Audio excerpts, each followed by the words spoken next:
ने levy and collection देखा ना, लेवी किसके ऊपर होता है? CGST AGST का चार्ज कब आता है? जब इंट्रा स्टेट सप्लाई होता है। और IGST कब आता है? जब इंटर स्टेट सप्लाई होता है। तो सप्लाई क्या है? सप्लाई तो हमने देखा नहीं ना, सप्लाई क्या है? सप्लाई होगा तो टैक्स आएगा ना। तो स्कोप ऑफ सप्लाई सेक्शन 7 है।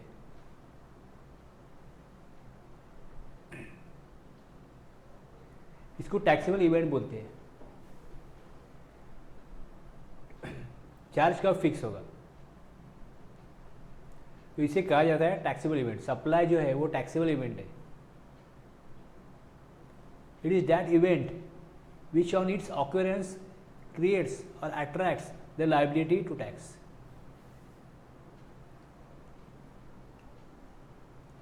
अब जो इसके पहले लॉ थे, एक्साइज ड्यूटी थी, जब मैन्युफैक्चरिंग होगा, प्रोडक्शन होगा, तो उसका एक्साइज ड्यूटी का लेवी होगा। सेल ऑफ गुड्स है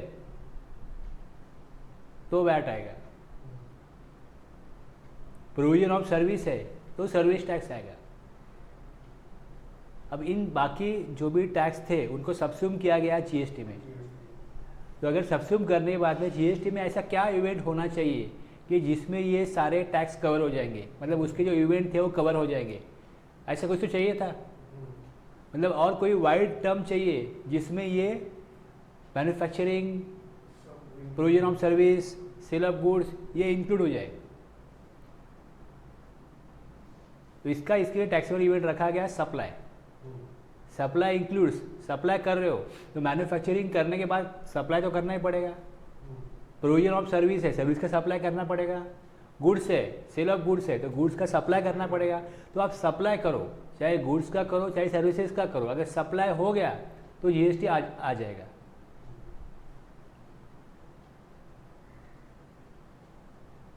सेक्शन 7 में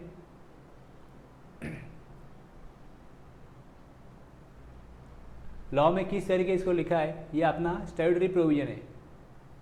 statutory provision supply includes all forms of supply of goods, ये अब ए में लिखा है। जो ए में मैक्सिमम 90% जो ए में है वो सबके लिए एप्लीकेबल होता है।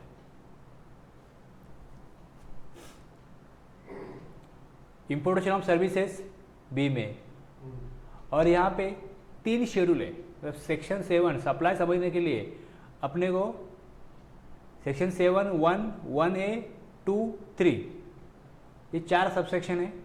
इसके अलावा शेड्यूल 1, शेड्यूल 2 और शेड्यूल 3।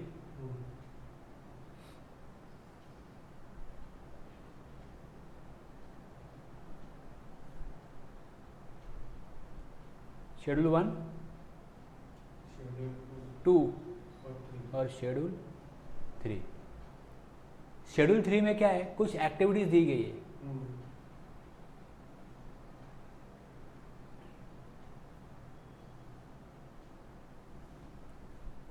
उस एक्टिविटीज को सप्लाई के स्कोप के बाहर रखा गया, उसमें GST आएगा नहीं। सप्लाई के स्कोप में होगी नहीं वो ट्रांजैक्शन, वो एक्टिविटीज। दूसरा, अब गुड्स और सर्विस के लिए पहले अलग अलग लॉ थे, अब एक ही लॉ है। तो इसमें जो ट्रांजैक्शन है उसमें गुड्स कब कहा जाएगा और सर्विसेज कब कहा जाएगा।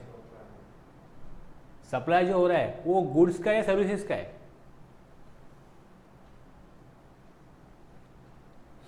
Certain activities or transactions constitute a supply in accordance with the provision of subsection 1, they shall be treated either as supply of goods or supply of services। ये इसमें शेड्यूल 2 में। शेड्यूल 3 में out of scope of supply transaction होंगे। Schedule 2 में जो transaction subsection 1 में है, supply includes goods के ट्रांजैक्शंस और सर्विस के ट्रांजैक्शंस, इसमें क्लियरिटी होनी चाहिए क्योंकि उसका हम HSN कोड देते हैं। तो गुड्स के लिए एचएसएन कोड कौन सा होगा? अगर वो गुड्स है तो एचएसएन कोड गुड्स का होगा, सर्विसेज है तो एचएसएन कोड सर्विसेज का होगा।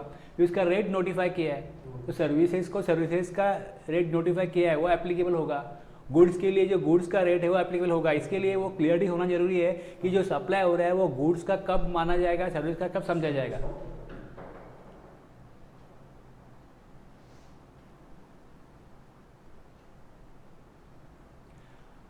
अब ये सबसेक्शन 1 है, इसमें क्लॉज ए जो है इसमें कंसिडरेशन होना जरूरी है, कंसिडरेशन होना जरूरी है। दूसरा इम्पोर्टेशन ऑफ सर्विस है, इसमें भी कंसिडरेशन होना जरूरी है। और शेड्यूल 1 में कुछ ट्रांजैक्शन है जिसमें कंसिडरेशन नहीं होगा, बस ये। और उसमें 4 ट्रांजैक्शन है, तो सप्लाई इंक्लूड्स एक ए, दूसरा बी और शेड्यूल 1 वाले 4 ट्रांजैक्शन। इतना आप समझ लेते हो, इतना अगर आप समझ लेते हो तो आपको सप्लाई इंक्लूड्स जो एक्टिविटीज़ है, अगर वो एक्टिविटीज़ आपके ट्रांजैक्शन में है या जो आपका ट्रांजैक्शन है वो सप्लाई इंक्लूड्स में जो दिया हुआ है उसमें अगर वो आता है, उसको मैच करता है, तो आप समझ सकते हो कि यहाँ पे वो जो इवेंट है सप्लाई का वो हो रहा है, मतलब इसके ऊपर जीएसटी आएगा। फिर बाद में आप सोचोगे कि अब जो मेरा ट्रांजैक्शन है सबसे पहले देखना पड़ेगा सप्लाई है कि नहीं, उसमें कंसिडरेशन है नहीं है, तो अकॉर्डिंगली वो शेड्यूल में आता है या शेड्यूल के बाहर आता है।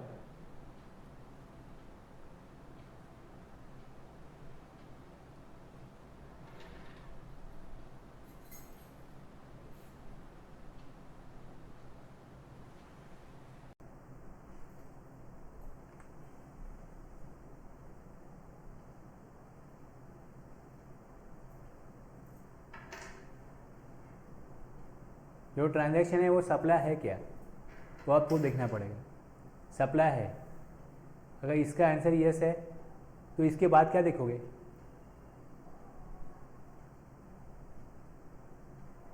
क्या क्या देखना है वो देखो। बाद में पहले वाली बात नहीं है, सीक्वेंस कुछ भी हो आपका सोचने का। इंट्रास्टेट सप्लाई है या इंटरस्टेट सप्लाई है, तो टैक्स कौन सा आएगा?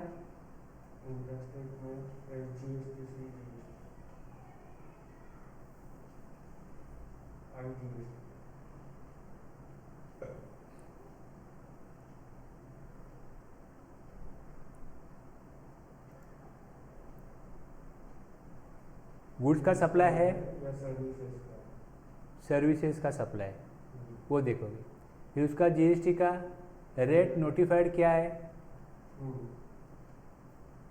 रेट नोटिफिकेशन से पता चलता है कि उसका रेट क्या है। समझो रेट 18% है तो वो रेट एप्लीकेबल होगा। उसका जो एचएसएन होगा या उसका सर्विस अकाउंट कोड होगा वो एप्लीकेबल होगा।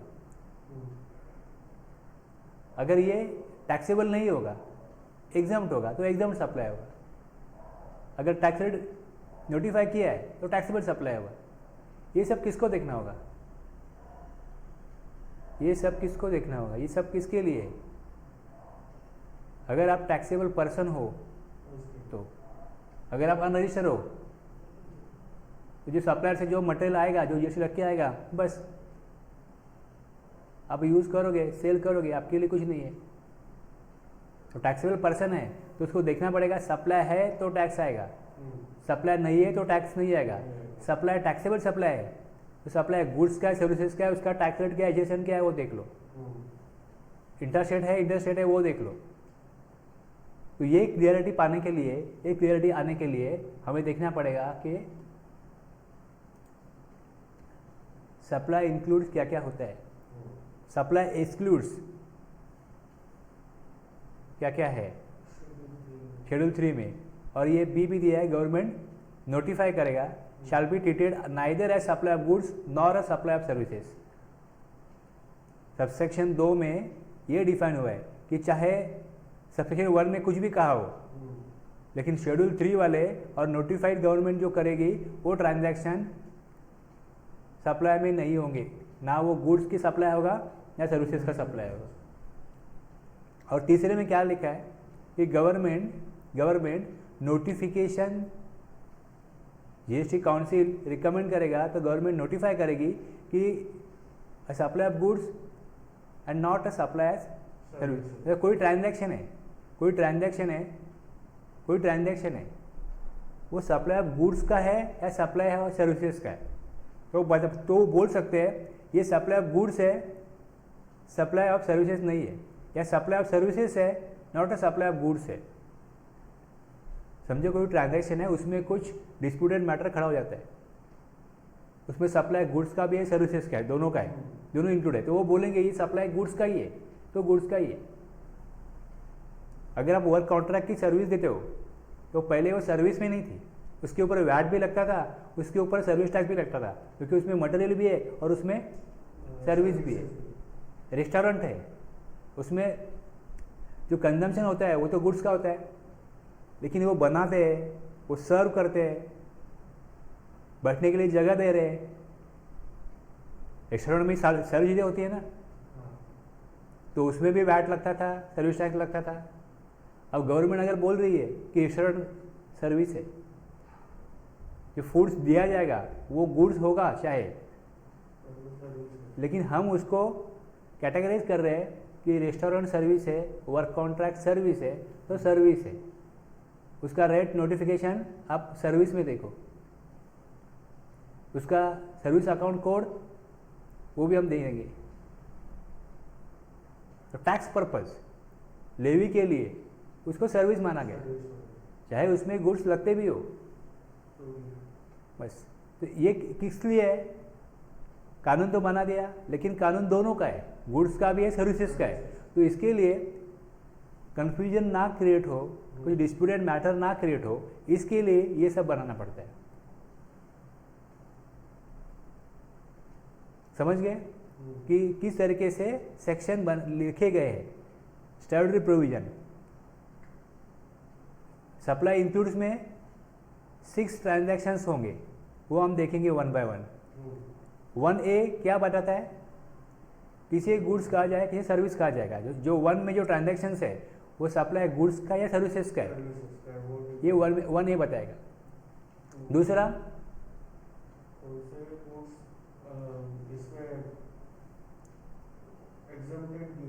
नहीं, neither as supply of goods nor a supply of service. जो सप्लाई होगा ही नहीं, ना गुड्स का सप्लाई है ना सर्विसेज का सप्लाई है। उसमें एग्जांपल देता हूँ, एम्प्लॉयर और एम्प्लॉई है, एम्प्लॉयर और एम्प्लॉई है। अब यहाँ पे कौन सर्विस दे रहा है? सर्विस कौन करता है? एम्प्लॉयर के लिए एम्प्लॉय सर्विस करता है, तो एम्प्लॉय को कुछ कंसेशन मिलेगा। समझो मंथ के एंड में उसको पेमेंट मिलता है, तो वो सर्विस दी ना उसने, तो उसको सर्विस टैक्स लगाना चाहिए, उसके ऊपर सर्विस टैक्स लगाना चाहिए। अगर वो रजिस्टर नहीं है तो फिर एम्प्लॉयर जो होगा वो रिवर्स चार्ज में उसका टैक्स भरेगा। बहुत दिक्कत वाली बात होगी ना ये।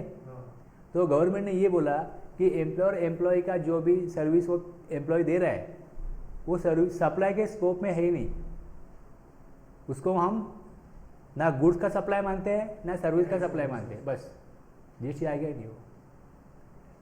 अब इसमें समझ लो कि एग्जम्प्ट अलग है, नील रेट अलग है, और जिसके ऊपर टैक्स आ ही नहीं सकता, नॉन टैक्सेबल, वो अलग है। और जीरो रेटेड सेज में या कंट्री के बाहर सप्लाई किया तो उसके ऊपर गवर्नमेंट टैक्स लेती नहीं है अगर एलयूटी है तो। और टैक्स अगर चार्ज 18% है, अगर आपने चार्ज वो भर दिया तो रिफंड मिलता है। एलयूटी है तो वो जीरो रेट सप्लाई हो गया। नील रेट में गवर्नमेंट नहीं टैक्स, कोई टैक्स चार्ज नहीं कर रही, जीरो रेट में कोई टैक्स नहीं चार्ज कर रही, एग्जाम्पशन है कोई टैक्स नहीं है, और ये सप्लाई है नहीं, गवर्नमेंट कोई टैक्स नहीं दे रही है, ट्रांजैक्शन तो हो रहा है। लेकिन हमको वो डिफरेंशिएट करने को आना चाहिए, कौन सा नील रेट वाला है, कौन सा एग्जाम्पशन में आता है। एग्जाम्पशन में तब आता है जब सेक्शन 11 में नोटिफिकेशन निकाले, गवर्नमेंट ने बोला कि ये जो सर्विस है इसमें इसको हमने एग्जाम किया है, आज एग्जाम्प्ट है, कल उसके ऊपर कोई रेट एग्जाम्पशन निकाल दिया, एग्जाम्पशन हटा दिया, तो उसके ऊपर कोई रेट नोटिफाई हो सकता है।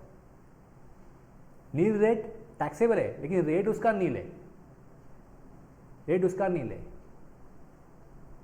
और सेज में सप्लाई हो रहा है या सेज डेवलपर को सप्लाई हो रहा है, इसके लिए उसके ऊपर गवर्नमेंट कोई टैक्स नहीं लेती। तो यहाँ पे पर्पस अलग है, ऑब्जेक्टिव अलग है।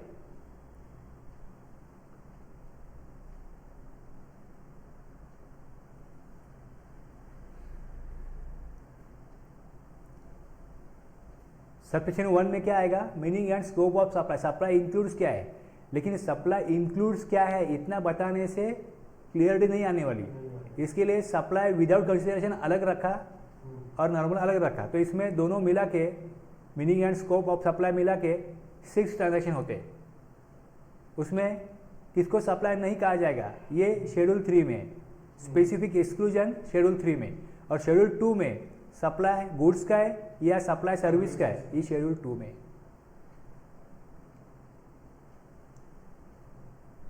सेक्शन 7 में हमको क्या समझना है, क्या पर्पज है सेक्शन 7 का, हमारा ऑब्जेक्टिव क्या है, ये पहले हमने क्लियर कर लिया।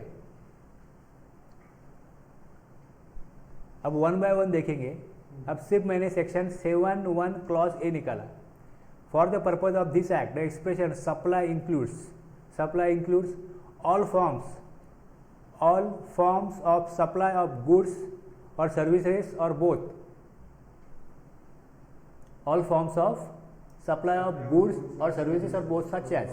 अब such as का मतलब क्या होता है, such as का मतलब होता है कि ये नीचे दिए वो एग्जाम्पल पर्पज है, इल्यूस्ट्रेशन पर्पज है, इसके अलावा और भी हो सकते हैं।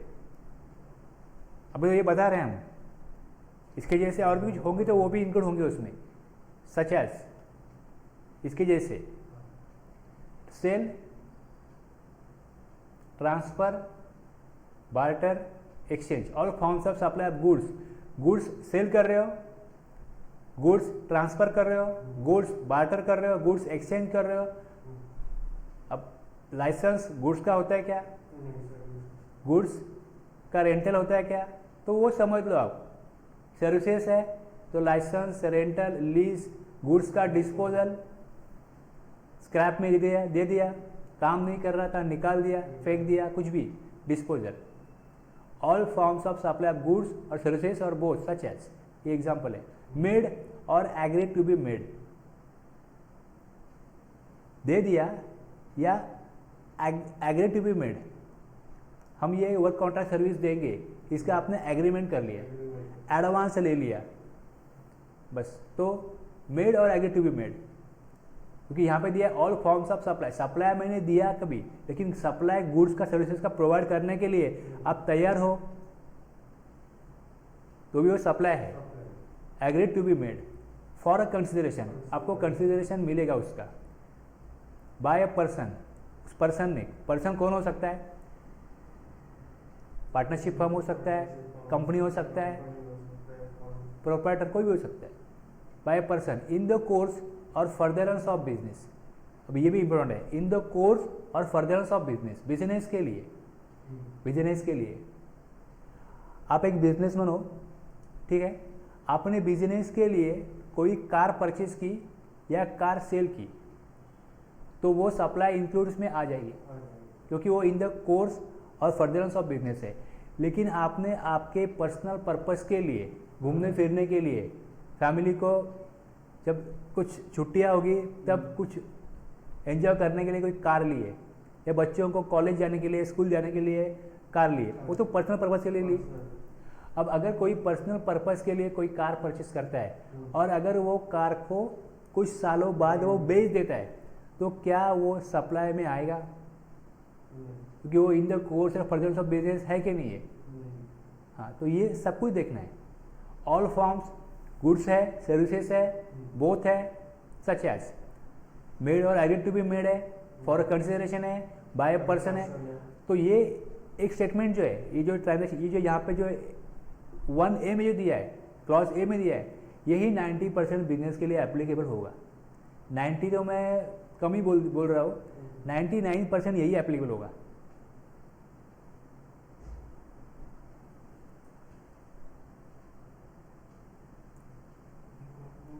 अब जहाँ से शुरुआत होती है, all forms of supply of goods और सर्विसेज, तो गुड्स किसे कहते हैं?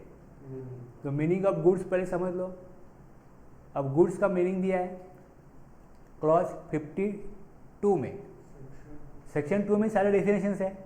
उस डेफिनेशन में गुड्स को डिफाइन किया 252 में, means every kind of movable property, every kind of movable property, मतलब इसमें लैंड और बिल्डिंग आएगा। मूवेबल नहीं है लैंड और बिल्डिंग, तो वो नहीं आएगा। Every kind of movable property, land property है। गोल्ड आएगा, gold. Every kind of movable property, furniture आएगा, मूवेबल प्रॉपर्टी बस। Every kind of movable property includes actionable claim. जो फसल खड़ी होती है ना, ग्रोइंग क्रॉप्स, फसल जो बढ़ रही है अभी, growing crops, grass, things attach to or forming part of the land which are agreed to be served before supply or under a contract of supply। ये यहाँ पे क्लियर किया, इंक्लूड्स सभी तरह के movable properties, every kind of movable properties, और includes actionable claim, growing crop, grass and things. तो फसल चाहे अभी वो पूरी तरह से तैयार है या नहीं है, उसको बेचने का कॉन्ट्रैक्ट एग्रीमेंट हो गया है, जो लैंड को अटैच है, वो सारा गुड्स है, वो सब कुछ गुड्स है। इसमें से एक्सक्लूड क्या होगा? Money and securities. मनी और सिक्योरिटीज को ना सर्विस में कवर करेंगे ना गुड्स में कवर करेंगे। सर्विसेज में क्या होगा? जो गुड्स एक बार डिफाइन कर दिया, तो सर्विसेज में इतना ही कहा, एनीथिंग अदर देन गुड्स, जो गुड्स नहीं है वो सर्विस है। जो गुड्स में कवर नहीं हो रहा है उसे सर्विस समझ लो। सर्विसेज मीन्स ये क्लॉज 102, सेक्शन 2102 में anything other than goods services कहा गया। लेकिन excludes money and securities. Securities में डिबेंचर, शेयर्स, उसका जो ट्रांजैक्शन होता है उसके ऊपर जीएसटी नहीं लगना चाहिए, तो उसको एक्सक्लूड कर दिया। जो हम पैसा देते हैं लेते हैं उसके ऊपर जीएसटी नहीं आएगा, लेकिन अगर पैसे का इंटरेस्ट ले रहे हो, अगर जीएसटी आता है तो उसका कुछ रेट होना चाहिए या वो एग्जम्पशन में जाना चाहिए। अभी इंटरेस्ट इनकम जो है वो एग्जम्प्ट है, इंटरेस्ट इनकम तो एग्जम्प्ट है, लेकिन एटीएम से अगर आपने पैसा निकाला तो नंबर ऑफ अटेम्प्ट कितने हैं समझो 5 है, तब तक कोई ट्रांजैक्शन चार्जेस बैंक नहीं लगाती। लेकिन उसके ऊपर अगर आपने कोई विड्रॉल किया एटीएम से तो चार्ज लगता है, मतलब मनी निकाल रहे हो ना। लेकिन यहाँ पे आपको जो फैसिलिटीज दी गई है एटीएम से पैसा निकालने की, उसका चार्ज अगर बैंक लेती है तो उसके ऊपर जीएसटी आता है ना। तो ये समझ लो कि पैसे के ऊपर टैक्स नहीं है, लेकिन जो ट्रांजैक्शन रिलेटेड टू मनी और सिक्योरिटीज है, सिक्योरिटीज चाहिए तो आपको कोई एजेंट होगा, वो आपको कुछ शेयर्स चाहिए स्पेसिफिक कंपनी के, तो आपके लिए वो सर्विस देगा, किसी पर्सन से खरीद के आपको मिल जाएंगे वो, उसके लिए वो अरेंजमेंट वो करेगा, तो वो कमीशन लेगा। तो ऐसा नहीं कि मनी और सिक्योरिटीज डायरेक्टली उसके ऊपर जीएसटी नहीं आएगा, क्योंकि वो एक्सक्लूड किए गए मनी और सिक्योरिटीज से। जो ट्रांजैक्शन होता है वो गुड्स या सर्विसेज का होता है, अगर वो गुड्स ही नहीं है तो आगे बातें नहीं बनेगी। लेकिन वो मनी या सिक्योरिटीज के लिए जो दूसरे ट्रांजैक्शंस होते हैं उसके ऊपर जीएसटी आएगा। डायरेक्टली मनी सिक्योरिटी के ऊपर जीएसटी का चार्ज नहीं होगा। लेकिन वो अरेंज करने के लिए कोई आपको बैंक लोन चाहिए, तो कोई आपको बैंक लोन जो प्रोसीजर है वो किस तरीके से होगी, कौन सी स्कीम है बैंक में, आप किस में अप्लाई कर सकते हो, आपको एजुकेशन लोन चाहिए तो उसके लिए क्या करना चाहिए, आपने कंसल्टेशन लिया मनी के रिगार्डिंग, तो उसके चार्जेस होंगे, वो तो वो लेगा। हाँ, मनी और सिक्योरिटी रिलेटेड कुछ भी सर्विसेज आप लेते हो तो वो तो जीएसटी के स्कोप में आते, वो तो सप्लाई के स्कोप में आते।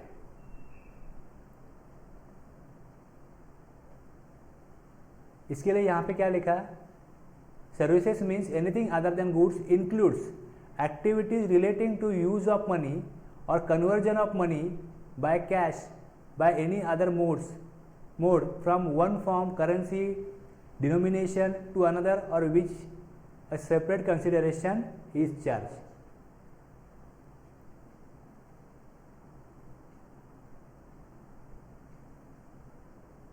अब यूरोप टूर पे जा रहे हो तो आपको इंडियन रुपीज़ आप डिपॉजिट करोगे और जो करेंसी वहाँ चलती है वो लोगे, तो उसके लिए कोई चार्ज लगेगा आपको वो देने के लिए। बाद में वापस आओगे, जो बाकी है आपका करेंसी वो जमा करके फिर रुपीज़ ले लोगे, तो ये कन्वर्जन ऑफ मनी हो गया।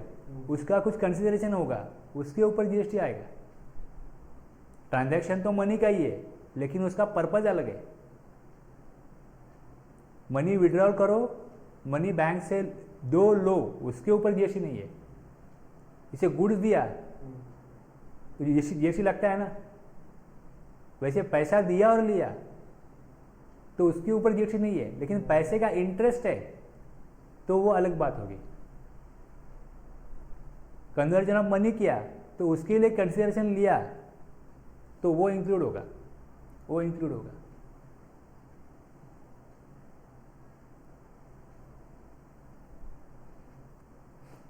एक्सप्लेनेशन भी दिया है यहाँ पे, for the removal of doubt it is hereby clarified that, जैसे ये मनी का यहाँ पे डिफाइन किया है, इंक्लूड्स में ही दिया है, वैसे एक्सप्लेनेशन में ये दिया removal of doubts it is hereby clarified that the expression services includes facilitation और अरेंजिंग ट्रांजैक्शंस इन सिक्योरिटीज, वो सर्विस में इंक्लूड होगा। मनी और सिक्योरिटीज, मनी और सिक्योरिटीज क्या होते हैं? ना गुड्स है ना सर्विसेज है, लेकिन जो सर्विसेज फैसिलिटेटिंग और अरेंजिंग ट्रांजैक्शंस, मतलब जैसे ही आपको चाहिए उसके लिए कोई कमीशन ले रहा है, वो सर्विस दे रहा है, तो वो तो कवर होगा।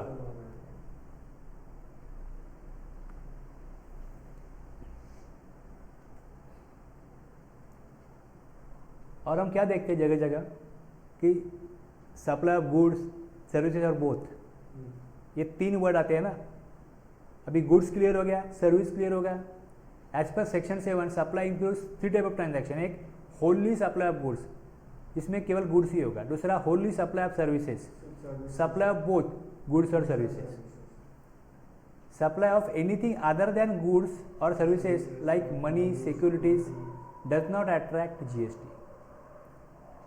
अदर देन गुड सर्विसेज है तो जीएसटी नहीं आएगा। तो सप्लाई में पहले देखो गुड्स है कि नहीं, सप्लाई में ये देखो गुड्स नहीं तो सर्विस है कि नहीं। सप्लाई किसका हो रहा है? गुड्स का है, सर्विसेज का। Anything which is neither goods nor services. तो अभी तक जितना हमने समझा उसमें मनी और सिक्योरिटीज़ के ऊपर कुछ ट्रांजैक्शन होगा तो सप्लाई के स्कोप में आएगा नहीं।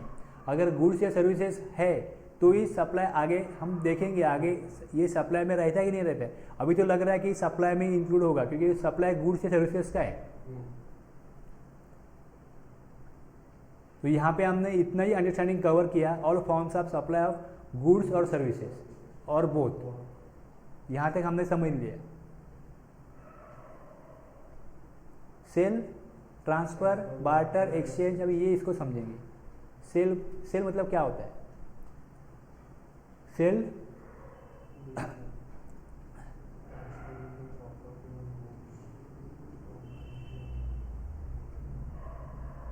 एक रेफ्रिजरेटर है, जो रेफ्रिजरेटर एक शॉप में आज वो उनका है, उनके कंट्रोल में, उनके कस्टडी में।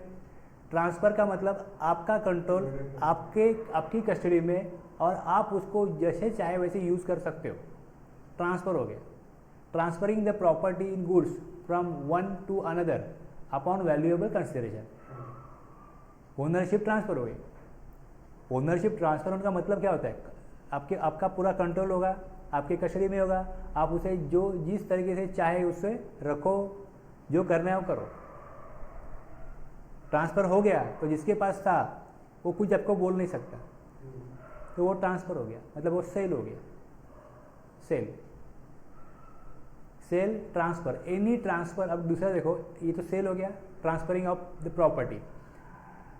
any transfer of goods or right in goods or of undivided share in goods without transfer of title thereof. अब ये भी जो यहाँ पे दिया हुआ है 1 2 3 4 5 6 7 8, इसको हमने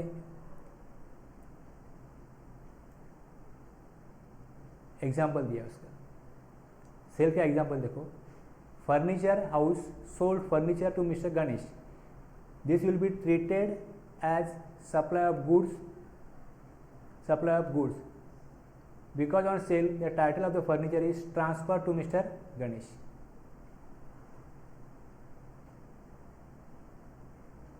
transfer between branches, between factory and warehouse, factory premises to depot.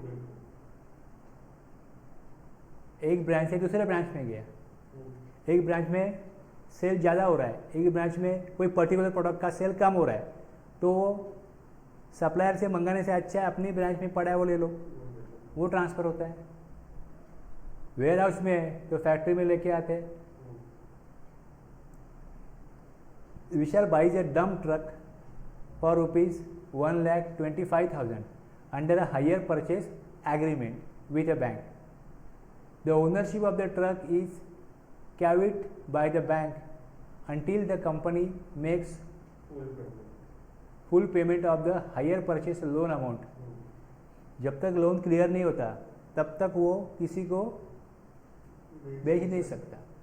This hire purchase transaction is a supply of goods and subject to GST. इस तरीके का ट्रांसफ़र है तो भी क्या होगा, सप्लाई के स्कोप में आएगा, तब सप्लाई ऑफ गुड्स होगा।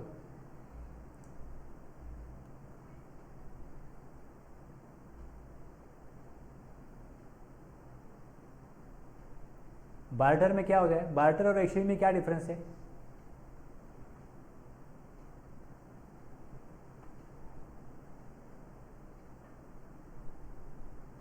बार्टर और एक्सचेंज में क्या डिफरेंस है?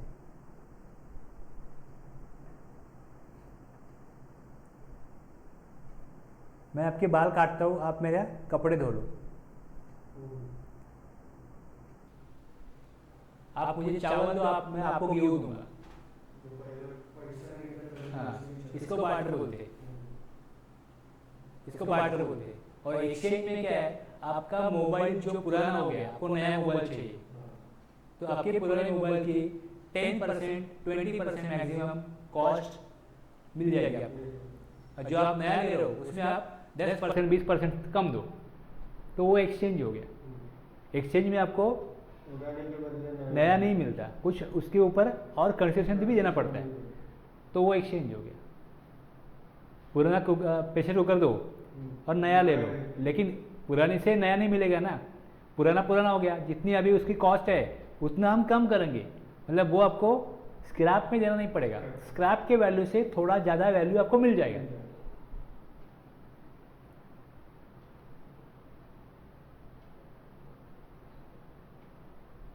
Mr. A trades his motorcycle with Mr. B's second-hand car without cash exchange between parties. नया मोटरसाइकिल दिया और पुराना कार लिया। गुड्स के बदले गुड्स हो सकता है, सर्विस के बदले सर्विस हो सकता है, और गुड्स के सामने सर्विस भी हो सकता है। एक कंपनी मैन्युफैक्चरिंग कर रही है, समझो टीवी का, उनका जो कंसल्टेंट है या उनका कोई चार्टर्ड अकाउंटेंट है या उनका कोई लॉयर है, उसको टीवी चाहिए, तो वो क्या बोलेगा, मैं जो आपको सर्विसेज दे रहा हूँ उसका मुझे पैसा मत दो, मुझे एक टीवी दे दो। उसने अपने सर्विसेज के अगेंस्ट उनसे गुड्स ले लिया, वो भी बार्टर हो गया। एक्सचेंज में where a new phone is supplied for ₹24,000 along with an exchange of old phone, and if the price of the new phone without exchange is 24,000, the open market value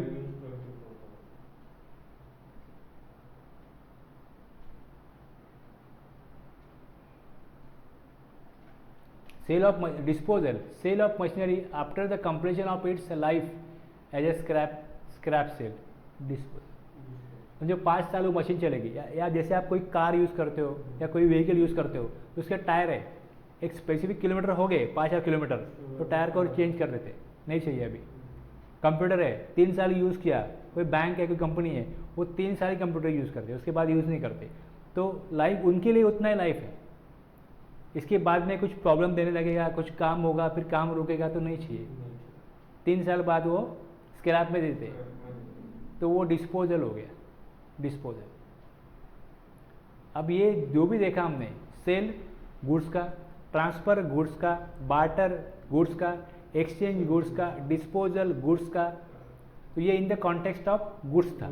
अब in the context of service देखो, cell किसको बोलते हैं? Cell तो goods का ही होता है, लेकिन प्रॉफिट एंड लॉस में सर्विस दे रहे तो उसका इनवॉइस बनता है, तो उसको हम सेल ऑफ सर्विस बोल सकते हैं, क्योंकि जो सर्विसेज दी उसके अगेंस्ट हमने कुछ सर्विसेज ली होगी, कुछ गुड्स लिए होंगे, तभी हमारा प्रॉफिट कैलकुलेट होगा। The term sale is normally use for goods, for services it can be consider as provision of service. For example, mister X is providing GST consultation to his client, this is a provision of service by Mr. X to his clients. दूसरा, transfer, a wedding planner hire the services of a pendal or shamiana contractor, wherein the supply of furniture by the contractor, the title of which remains with him, is used by the wedding planner for a short duration, is a supply of service. किसी ने कोई event arrange किया, उसके लिए उसको कुछ सामान चाहिए,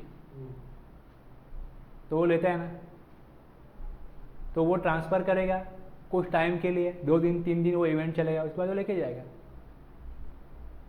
तो यहाँ पे भी ट्रांसफ़र है, लेकिन जो ट्रांसफ़र है वो कुछ स्पेसिफिक ड्यूरेशन के लिए, परमानेंट ट्रांसफ़र नहीं है।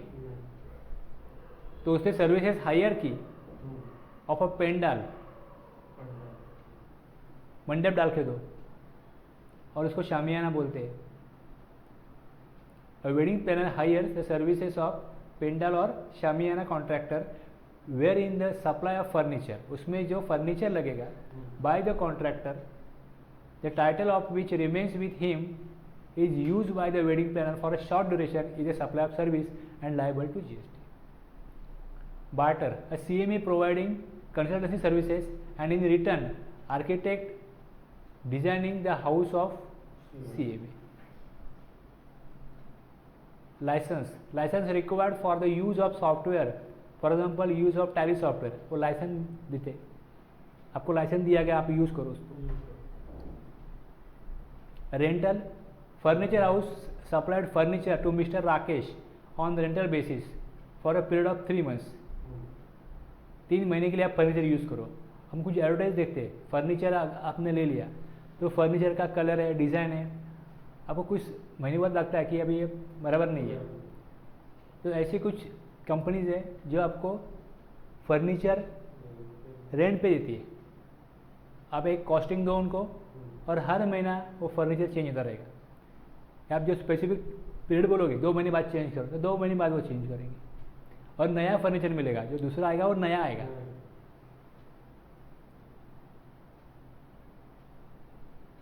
लीज, रेंटल और लीज में क्या डिफरेंस रहता है? रेंटल और लीज में क्या डिफरेंस रहता है?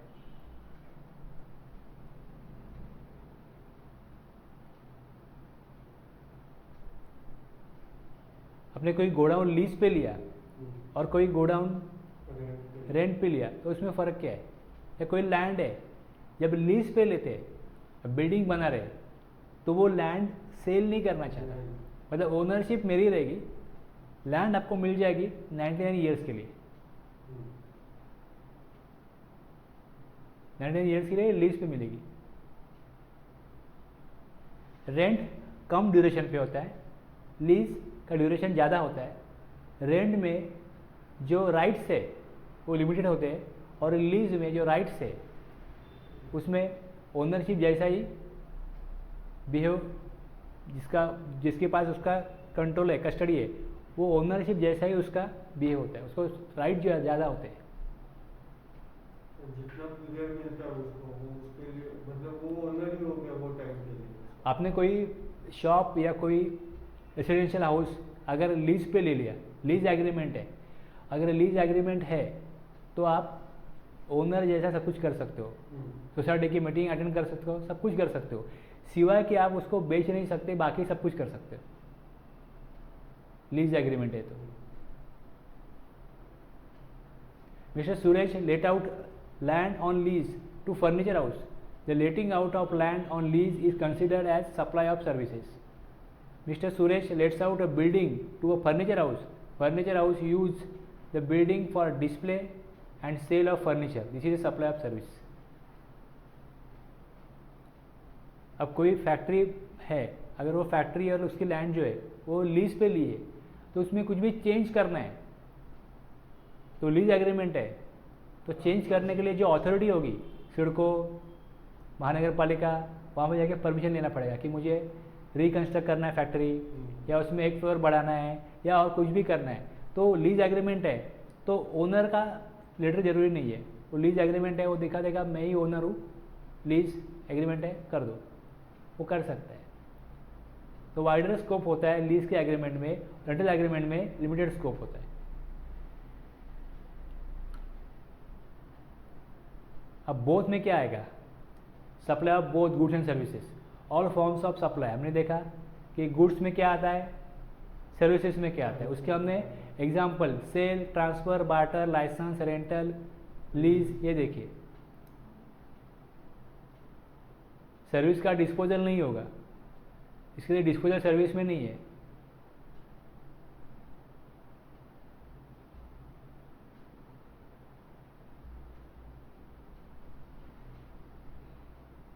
Supply of both goods and services. All forms of supply of both goods and services made or agreed to be made for consideration by a person in the course or furtherance of business. अब इसमें work contract को define किया है clause 119 में, और catering और return service भी है। ये दो जो है इसमें गुड्स भी होते हैं और सर्विसेज भी होती है, गुड्स भी है और सर्विसेज भी है। Building construction, fabrication completion, erection installation, fitting out, improvement, modification, repair, maintenance, renovation, alteration और कमीशनिंग, ये किसका होगा, of any immovable property, of any immovable property where in transfer of property in goods, whereas goods और in some other form is involved in the execution of such contract. ये work contract की definition है। Building बना रहे हो, building है, construction है, fabrication है, completion, erection, installation, fitting out, improvement, modification, repair, maintenance, renovation, alteration और commissioning of any immovable property, ये हो गया। और वो उसमें कुछ गुड्स ट्रांसफर होते हैं, where in transfer of property in goods is involved in the execution of such contract. Contract है और उसमें ये एक्टिविटीज होती है, उसमें कुछ गुड्स भी ट्रांसफर होते हैं इमूवेबल प्रॉपर्टी के ऊपर, तो उसको वर्क कॉन्ट्रैक्ट कहा जाएगा। कैटरिंग, कैटरिंग में भी क्या होता है, सप्लाई बाय वे ऑफ और as part of any service और any other manner whatsoever of goods. Food supply किया जाता है, बीइंग फूड, और any other article for human consumption, कोई कोल्ड ड्रिंक होगा, शरबत होगा, और एनी ड्रिंक, लेकिन वो alcoholic liquor for human consumption नहीं होना चाहिए, क्योंकि हमने सेक्शन 9 में देखा कि वो एक्सेप्शन में है, उसके ऊपर जीएसटी आएगा ही नहीं। तो वो ड्रिंक छोड़ के बाकी सारे drink, where such supply of service, supply where such supply और service is for cash, deferred payment और अदर वैल्यूएबल कंसिडरेशन। जो फूड का सप्लाई होगा या उसमें कोई ड्रिंक भी प्रोवाइड किया जाएगा, alcoholic liquor for human consumption छोड़ के, तो वो कैटरिंग या रेस्टोरेंट सर्विस में कवर हो जाएगा। इसमें बोथ है, वर्क कॉन्ट्रैक्ट में भी गुड सर्विस दोनों है और रेस्टोरेंट में भी दोनों है।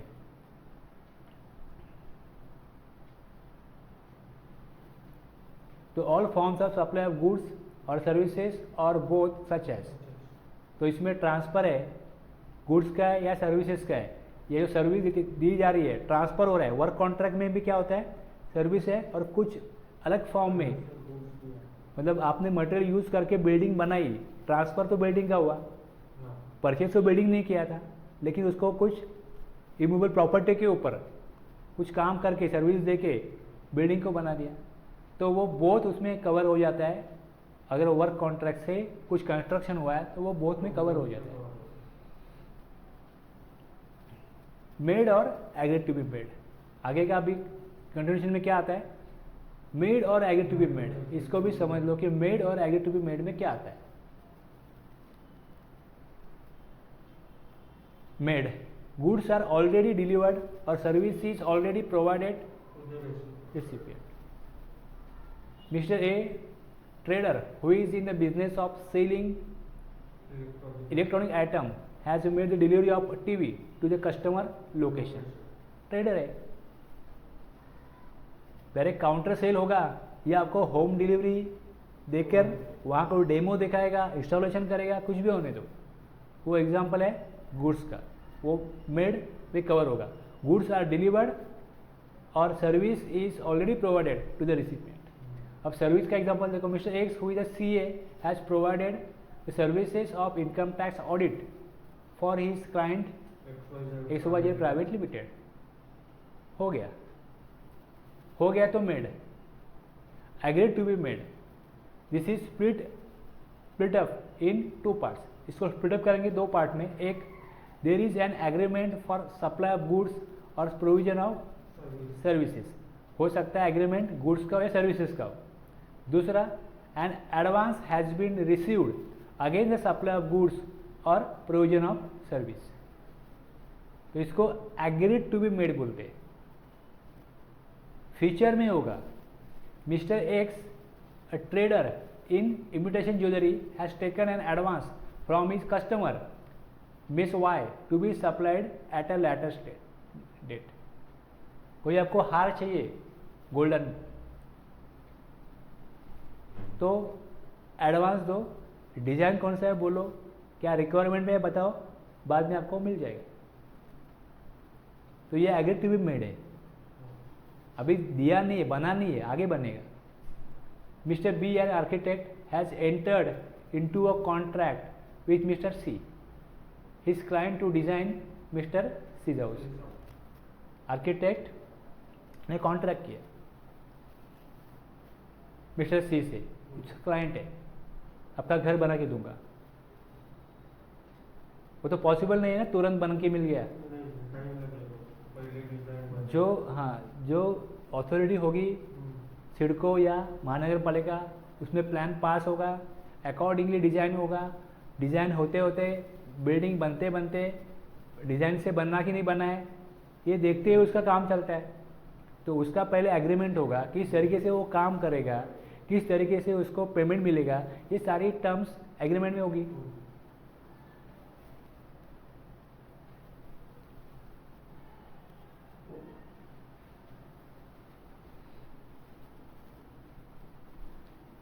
एक ही स्टेटमेंट है, हम उसके ऊपर ही बात कर रहे हैं। मतलब क्लॉज ए में इतना ही कहा, all forms of supply of goods और सर्विसेज और both such as sale, transfer, barter, exchange, licence, rental, lease, disposal, made और agreed to be made for a consideration. अब यहाँ तक हम आए फॉर अ कंसिडरेशन, उसमें कंसिडरेशन है तो ही 7(1) में कवर होगा। भले ये देखो गुड्स है कि नहीं, गुड्स है तो ही आगे बढ़ेंगे, गुड्स नहीं है सर्विसेज है या बोथ है तो आगे बढ़ेंगे। फिर उसका क्या हो रहा है वो आप समझ लो, सेल है, ट्रांसफर है, किस में, हाँ किस में कवर हो रहा है, मेड है या एग्रीड टू बी मेड है, किया या आगे कुछ एग्रीमेंट है, एडवांस लिया है, वो है for a consideration, for a consideration. अब कंसिडरेशन का भी क्या है, क्लॉज 31 में उसको डिफाइन किया सेक्शन 2 में।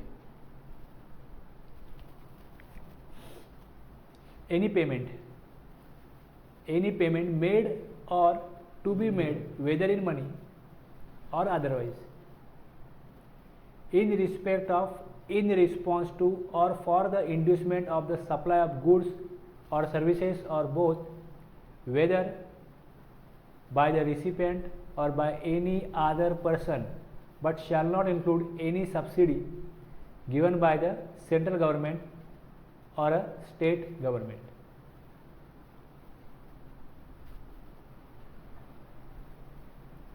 कंसिडरेशन है weather in money or otherwise, weather in money or otherwise.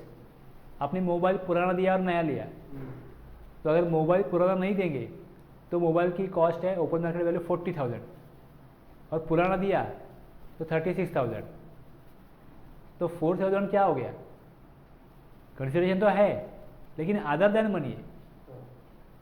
Any payment और any payment made or to be made, मतलब आप देंगे या देने वाले, वेदर इन मनी, मनी में देंगे या कोई और फॉर्म में देंगे, in respect of, in response to और for the inducement of the supply of goods और सर्विसेज और both, whether by the recipient. अब ये पेमेंट कौन देगा? रिसिपिएंट देगा और बाय एनी अदर पर्सन।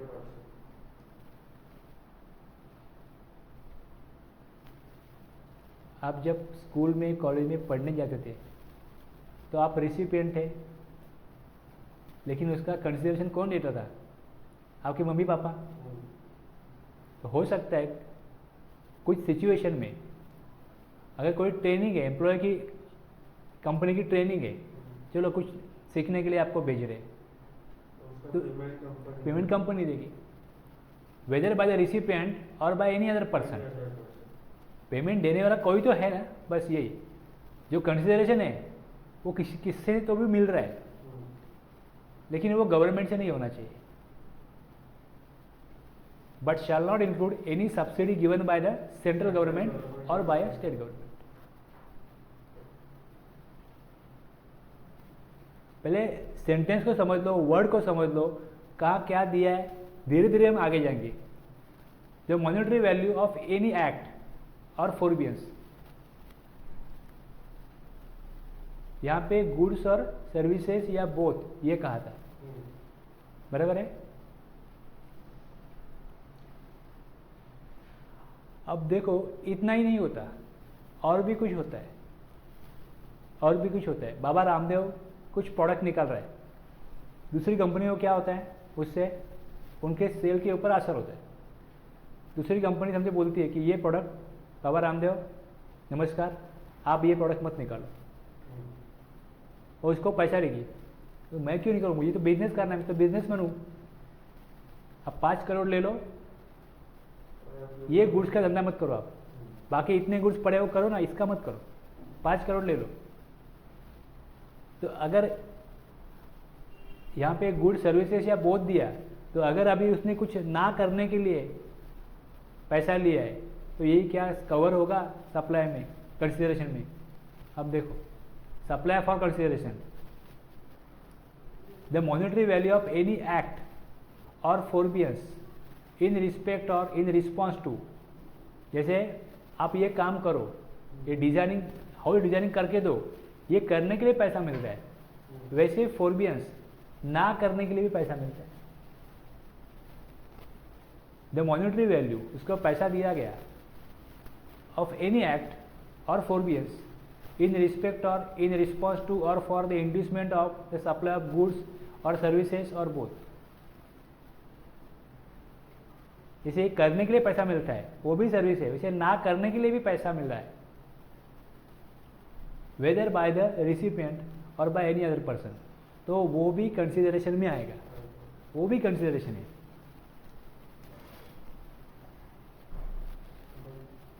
इसके लिए कंसिडरेशन का भी डेफिनेशन दिया कि कंसिडरेशन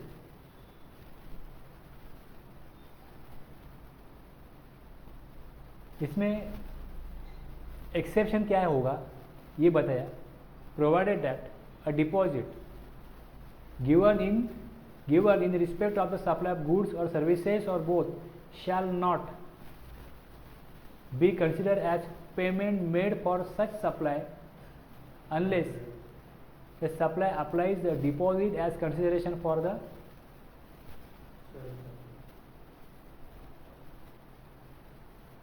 MTNL से मैंने लैंडलाइन टेलीफोन लिया था, तो टेलीफोन का जो इंस्ट्रूमेंट है वो मुझे उन्होंने दिया, उसका 500 रुपीज़ डिपॉजिट रखा था।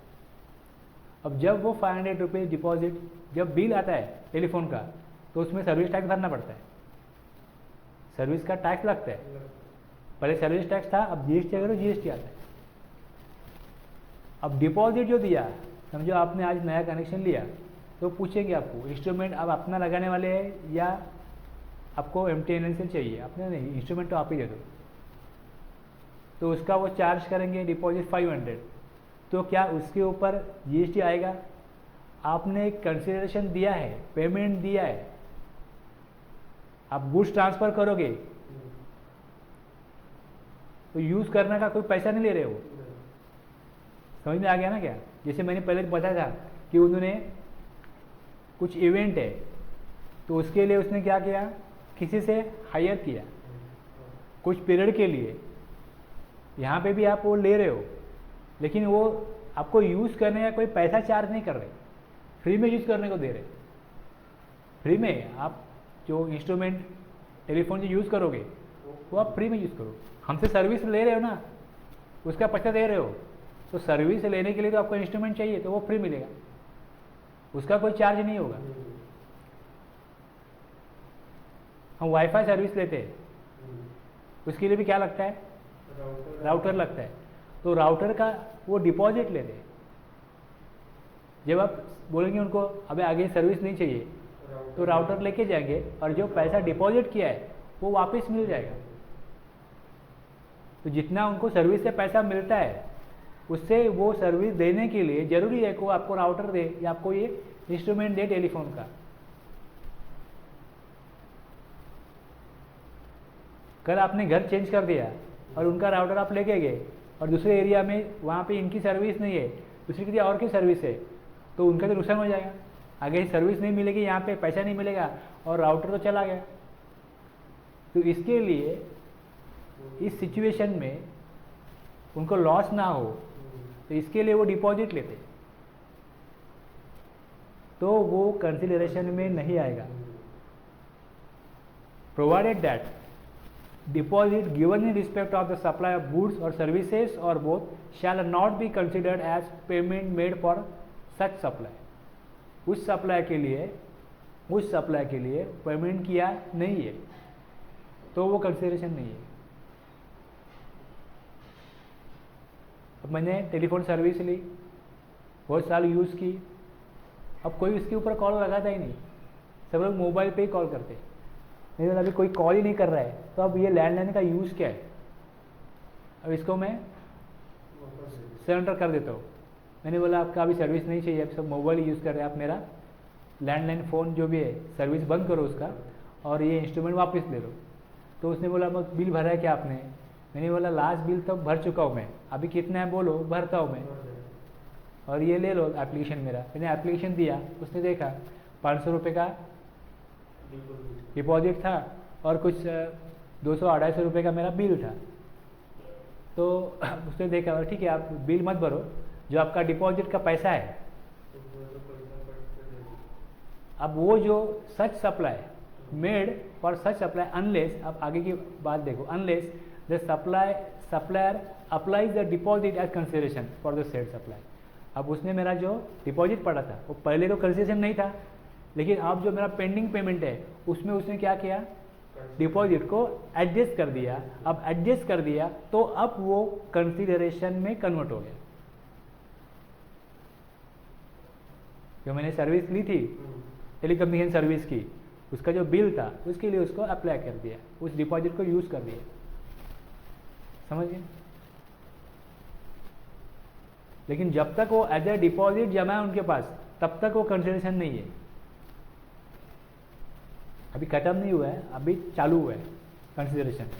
अब उसमें क्लॉज ए में क्या है, any payment made, clause A monetary value of any payment monetary value of. अब ये एनी पेमेंट किस लिए कैसे कैसे मिल रहा है, आइदर मनी के फॉर्म में मिल रहा है या कोई अदरवाइज कोई दूसरे फॉर्म में मिल रहा है। In respect of, in response to, for inducement of. अब ये 3 वर्ड है, चाहे मॉनेटरी वैल्यू है एनी एक्ट के लिए या फॉरबियंस के लिए। इसको भी समझना पड़ेगा कि इन रिस्पेक्ट ऑफ क्या होता है, इन रिस्पॉन्स टू क्या होता है और इंड्यूसमेंट क्या होता है।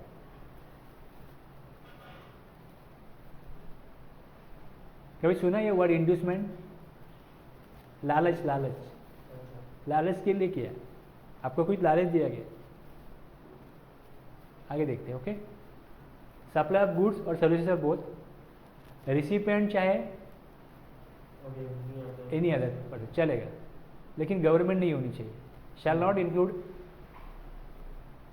तो ये इसमें 2 क्लॉज थे, clause A any payment, clause B monetary value of any act or forbearance है, और एनी पेमेंट में मनी और अदरवाइज है। लेकिन ये चारों के लिए in respect of, in response to, inducement ये कवर होता है उसमें। तो क्या उसका मीनिंग है वो भी देखते हैं, तो उसके एग्जाम्पल भी देखते हैं। Consideration can be in monetary or non monetary form, or partly in monetary form and partly in non monetary form. Monetary consideration includes payment by cash. Ultimately cheque होगा, क्रेडिट कार्ड होगा, तो उसे तो पैसा ही आएगा ना। Bank transfer, deduction from bank account, कुछ भी होने दो, इसको देने का तरीका अलग है। पैसा ही दे रहे हैं लेकिन देने का तरीका है मॉनेटरी कंसिडरेशन। अब आपको पूछेगा इसमें फिर इसमें पेटेंट चलेगा क्या, इसमें फिर ये जीपे आएगा क्या? तो एग्जाम्पल जितने दिए, includes payment by cash, direct cash दो या इनडायरेक्ट कैश दो, कैश देने के तरीके, वो सारा किस में आएगा? मॉनेटरी कंसिडरेशन में। Non monetary consideration essentially means compensation in kind such as the following: supply of goods and services. A agrees to dry clean B's clothes, in return B agrees to click A's photograph. Refraining or forbidding to do an act. A agrees not to open dry clean shop in B's neighborhood, in return B agrees not to open photography shop in A's neighborhood. Tolerating an act or a situation. A agrees to design B's house, in return B agrees not to object to construction of A's house in his neighborhood.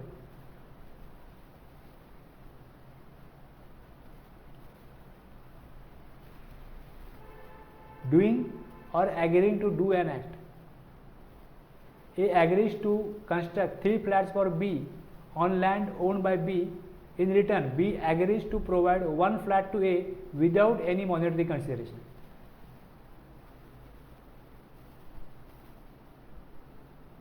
समझ में आ गया कि नहीं आ गया? समझा कि नहीं?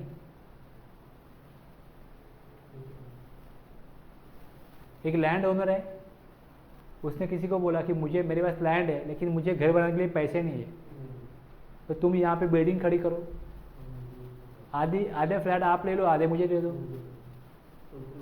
हाँ, वैसे यहाँ पे एग्जाम्पल क्या दिया? ए एग्रीज टू कंस्ट्रक्ट 3 फ्लैट, छोटी जगह 3 फ्लैट बना के दो, ये बी को बोला। ऑन ए एग्रीज, सॉरी ए बना रहा है बी की जगह, इन रिटर्न बी को क्या मिलेगा? Provide 1 flat. ए बना रहा है ना, तो उसको बोला 3 फ्लैट बनाओ, एक आप ले लो, विदाउट एनी मॉनेटरी कंसिडरेशन।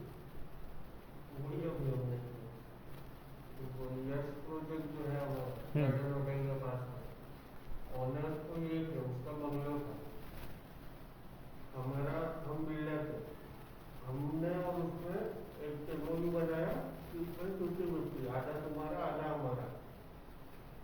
वो हो गया। उसके बाद हमने जिसको कॉन्ट्रैक्ट दिया, अगर तू ये बिल्डिंग बना, उसको क्या बोला, तू बिल्डिंग बना, तेरे को पैसा नहीं देंगे, उसमें तेरे सिर्फ एंट्रिया घूमेगी।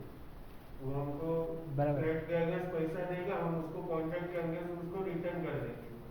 एडमिनिस्ट्रेशन और रिस्पॉन्सिबिलिटी आपकी होगी, क्योंकि आप दूसरे को बोल रहे हैं कि आप फ्लैट बना के दो, तो प्लान पास बराबर से हुआ कि नहीं, जो क्वालिटी कंट्रोल है बराबर से बना रहा है कि नहीं बना रहा है, वो सब हमारा काम है। बस।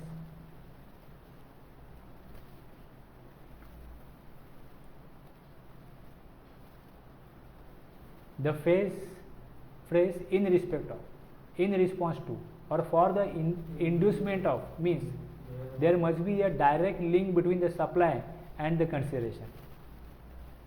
अब इसका कोई इम्पोर्टेंस होता है नहीं, तो ये वर्ड रखते ही क्यों, या सिर्फ इतना ही रखते इन रिस्पॉन्स टू, या इतना ही रखते इन रिस्पेक्ट ऑफ, या इतना ही रखते इंड्यूसमेंट ऑफ, तो उसके थोड़े थोड़े अलग मीनिंग है ना, और वो लिंक एस्टैब्लिश कर रहे हैं सप्लाई में और कंसिडरेशन में, लिंक एस्टैब्लिशमेंट हो रहा है। जैसे अभी चार्ट बनाया हमने यहाँ पे, देखो,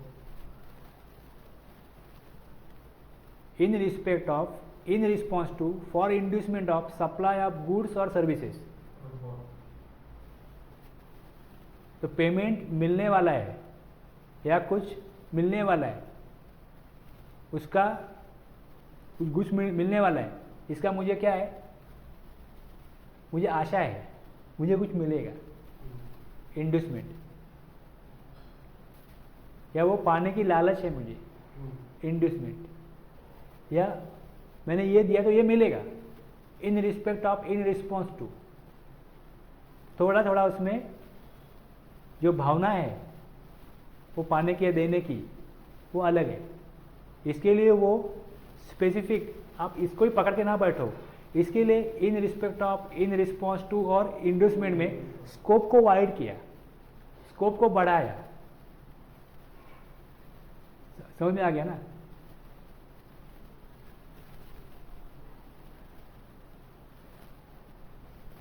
आपको बोला जाए आप काम करोगे, आपकी काम करने की इच्छा है क्या, तो आपकी चाहे इच्छा हो चाहे मजबूरी हो, ये कवर होता है ना। ये आप काम करोगे क्या, अब काम करना ही पड़ेगा, या आपकी इच्छा हो मजबूरी हो, या आप मुझे दोस्त मानते हो, सामने वाला कैसे बोलता है, कोई आपका फ्रेंड होगा तो कैसे बोलता है, प्लीज़ मेरे लिए ये काम कर दो, यदि काम करने की इच्छा की नहीं तो पहले बोलो, तो आप बोलोगे मन में इच्छा क्या, अब वो बोलेगा क्या तू मेरा दोस्त है कि नहीं मालूम पड़ेगा मुझे अभी, तो उसमें वो कवर कर रहा है आपको, वो करने के लिए वो क्या कर रहा है, वो शब्द देके भावना को और मजबूत कर रहा है। तो इसके लिए फिर ऐसे वर्ड आते हैं, in respect of, in response to, inducement, सारा कवर हो उसमें। जो ट्रांजैक्शन हो रहा है वो कहीं उससे बाहर ना चला जाए, वो उसमें कवर हो जाए, उसको पकड़ में आ जाए वो।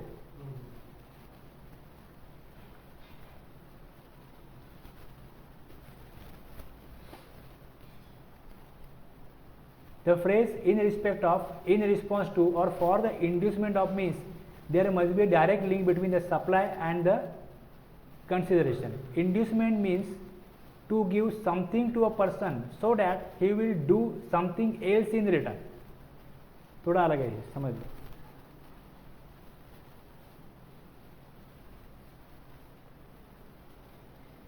कुछ खाना डालेंगे तो चूहा आएगा, वैसी बात है ये।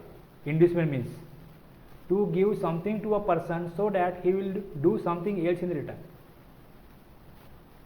A lawyer providing a service for monetary consideration.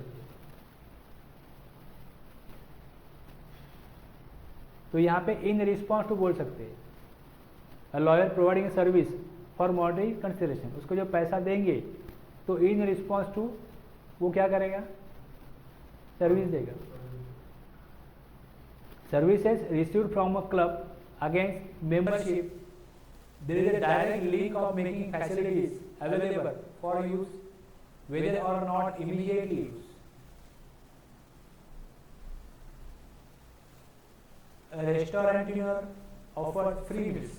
अब ये देखो, एक रेस्टोरेंट है, उसका जो ओनर है या उसकी जो मैनेजमेंट है उसने क्या किया, कुछ ट्रांसपोर्ट कंपनीज या जो स्टेट ट्रांसपोर्ट है उनके जो ड्राइवर है उनको बोला आप जो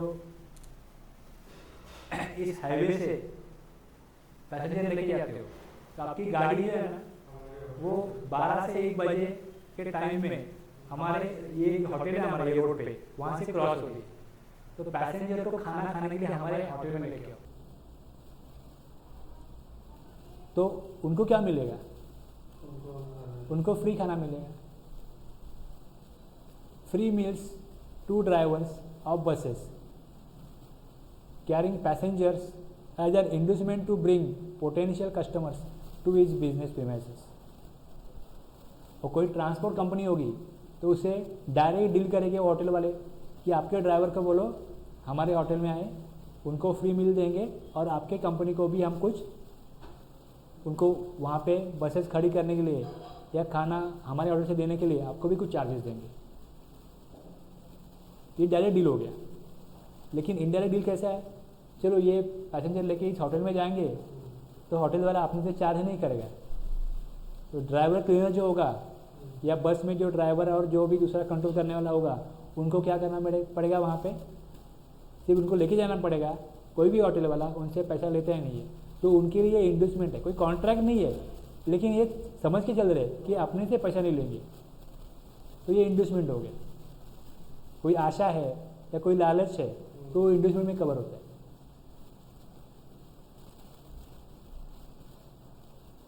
Since the meals were not given to drivers of empty buses, अगर वो खाली बस लेके जाएगा तो उसको नहीं देंगे। तो इसका मतलब there is direct link between the act of bringing passengers to the food outlets and the provision of the free meals. The consideration here is the free meals provided. तो यहाँ पे क्या आ जाता है, इंडस्टमेंट का जो भाव है उनका वो लेके जाने का, वो इंडस्टमेंट का है। अगर डायरेक्टली एग्रीमेंट ही है ट्रांसपोर्ट कंपनी से कि आपकी गाड़ी हमारे होटल में आएगी पैसेंजर लेके, ड्राइवर को खाना फ्री मिलेगा और आपकी कंपनी को हम मंथली जितनी भी गाड़ी आएगी उसका हम एक सर्टन परसेंटेज आपको अमाउंट दे देंगे। तो फिर उसमें आप बोल सकते हो कि वो इन रिस्पॉन्स टू है। अगर वो लेके आएंगे तो इन रिस्पॉन्स टू जितनी गाड़ी आएगी जितने पैसेंजर आएंगे उतना आपको पैसा मिलेगा। गुड्स दिया तो पैसा मिलेगा, तो इन रिस्पेक्ट ऑफ तो in respect of in response to में और इंड्यूसमेंट में जो अंतर है उसको समझ लो।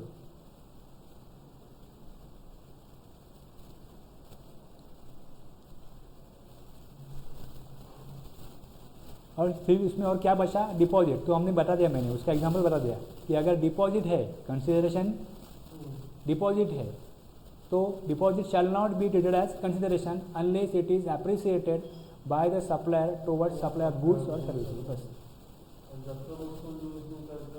हाँ, कोई अभी एक होटल है उसके लिए फ्रीजर दिया कंपनी ने, इसमें हमारे कोल्ड ड्रिंक रखो, आपको फ्रीजर देंगे। जब तक वो उनका सामान बेच रहा है, कोल्ड ड्रिंक बेच रहा है, तब तक वो फ्रीजर रखेंगे, या जब तक उसका होटल चल रहा है तब तक रखेंगे। तो उसके लिए कोई डिपॉजिट लिया होगा 5,000 रुपया, उसका कीमत 25,000 है, लेकिन आप डिपॉजिट दो एज 5,000 ओनली। तो जब वो सप्लाई करते हैं तो वो जो 5,000 अलग से दिया है, जो मटेरियल देंगे उसका पैसा लेंगे, लेकिन आखिर में होटल बंद कर रहे हैं और 3-4 हज़ार बाकी है, तो बोलेंगे डिपॉजिट दिया है ना 3-4 हज़ार, वो एडजस्ट लेके जाते हैं 2,000 ले ली, तब वो हो जाएगा कंसिडरेशन। क्योंकि वो सप्लाई तब आता है जब आप वो कंसिडरेशन तब बनता है जब सप्लाई के अगेंस्ट उसको आप एडजस्ट कर रहे हैं। अब कहाँ तक पहुँचे देखो, मैं यहाँ पे रुकूंगा अभी। All forms of supply of goods और services are both such as sale, transfer, barter, exchange, licence, rental, lease, disposal made और agreed to be made for consideration. अब पर्सन देखना बाकी है और बिजनेस का भी डेफिनेशन है, उसको भी समझना बाकी है। तो ये इतना टाइम क्यों लगा रहा है इसको, क्योंकि 99% ट्रांजैक्शन क्लॉज ए में ही आते हैं, सेक्शन 7(1) ए में ही आते हैं। तो जब भी कोई सप्लाई है कि नहीं, तो आपका जो ट्रांजैक्शन है आप देखोगे कि मेरा 7(1) ए में आ रहा है, या किसी और में आ रहा है? 7(1)(a) है, 7(1)(b) है, 7(1)(c) में वहाँ बोला गया कि आप शेड्यूल देखो। ये सब कुछ समझने के बाद सी में the activity specified in schedule 1 made और agree to be made without consideration. अगर कंसिडरेशन नहीं है तो आप 7(1)(c) देखोगे, और उसमें ट्रांजैक्शन में अगर आपका एक्टिविटीज आता है, आपका ट्रांजैक्शन आता है तो सप्लाई में कवर हो जाएगा। कंसिडरेशन है तो 7(1)(a) और b, कंसिडरेशन नहीं है तो शेड्यूल देखो। समझ में आ रहा है ना? ये इंपॉर्टेंट इसके लिए है कि टैक्स तभी लगता है जब सप्लाईज ऑफ गुड्स या सर्विसेज होता है। तो रुकू आज के लिए यहाँ पे।